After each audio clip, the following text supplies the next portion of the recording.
দেখছো তো অবস্থাটা কি। চরিলামের শহীদ মিয়ার মৃতদেহ নিয়ে যা করেছিল পুলিশ, আজকে রাজ্য পুলিশ আরেকটি কলঙ্কজনক অধ্যায় রচনা করছে। এখন পর্যন্ত অন্তত জিবির মর্গেট থেকে আমাদের সঙ্গে পুলিশের কথা হয়েছে যে মৃতদেহ নিয়ে, দিলীপ শুক্ল দাসের মৃতদেহ নিয়ে আমরা মেলার মাঠে আমাদের রাজ্য দপ্তরে যাব, সেখানে আমাদের নেতৃবৃন্দ তাকে শ্রদ্ধা জানাবেন। তারপর মৃতদেহ নিয়ে আমাদের কমরেডরা খোয়াই যাবেন, যথারীতি ওখানে পার্টি অফিসে শ্রদ্ধা জানানো হবে শহীদের প্রতি। পুলিশকে জানানোর পর এতক্ষণ তালবাহানা করেছে, আমাদের গাড়িতে মৃতদেহ তোলা হয়েছে। পুলিশ কথা দিয়েছে যে আপনারা যেভাবে বলেছেন সেভাবেই শ্রদ্ধা জানাবেন, আমরাও সঙ্গে থাকব। আমরা বলেছি ওয়েলকাম, আপনারা আসুন সঙ্গে। রওনা দিয়েছি। রওনা দিয়ে যখন এই পার্কের সামনে এসছে তখন আমাদের সঙ্গে কথার খেলাপ করে পুলিশ এই মৃতদেহবাহী যে গাড়ি, এই গাড়িকে ডান দিকে ডাইভার্ট করে খোয়াই নিয়ে যাওয়ার জন্য নির্দেশ দিচ্ছে। তখন আমরা নেমে বললাম কি কথা হলো, আর এখন কি করছেন রাস্তার মাঝখানে? এগুলো কি? এই সিন ক্রিয়েটের মানে কি? এটা তো অমানবিকতারও চূড়ান্ত।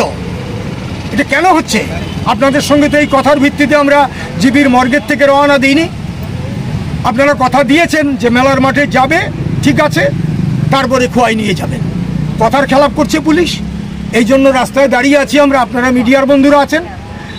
এই হচ্ছে ত্রিপুরা রাজ্যের আইন শৃঙ্খলা এখন পর্যন্ত অন্তত। এই হচ্ছে আমাদের ত্রিপুরা রাজ্যের সংবিধান আইনের পরিণতি।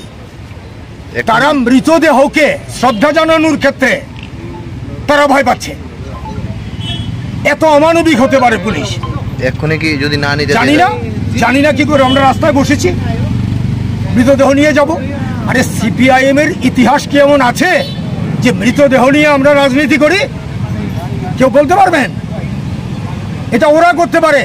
এই রাজ্যের এখন পর্যন্ত যারা সরকারে আছে, 2 তারিখের পর তো থাকবেন না, এরা করতে পারে এই জিনিস। তার প্রতিফলন ঘটছে পুলিশের আচরণে। আমি নির্বাচন কমিশনের অধীনেও যদি পুলিশ থাকে তাহলে সেটাও বলবো যে নির্বাচন কমিশন এই অমানবিক কাজ নিশ্চয়ই প্রশ্রয় দেবে না, ঠিক হবে না। পুলিশ যেভাবে কথা দিয়েছে সেইভাবে করুক। মেলার মাঠে নেব, আমরা শ্রদ্ধা জানাবো, তারপরে আমরা কল্যাণপুর হয়ে, আমরা তেলিয়ামুড়া কল্যাণপুর হয়ে আমরা এই শহীদের বাড়িতে মৃতদেহ নিয়ে যাব। যদি পুলিশ না দেয় এখন তাহলে সেটা আমরা অপেক্ষা করছি, দেখি কি করে। আমরা এখানে আছি, অপেক্ষা করছি, শত শত মানুষ।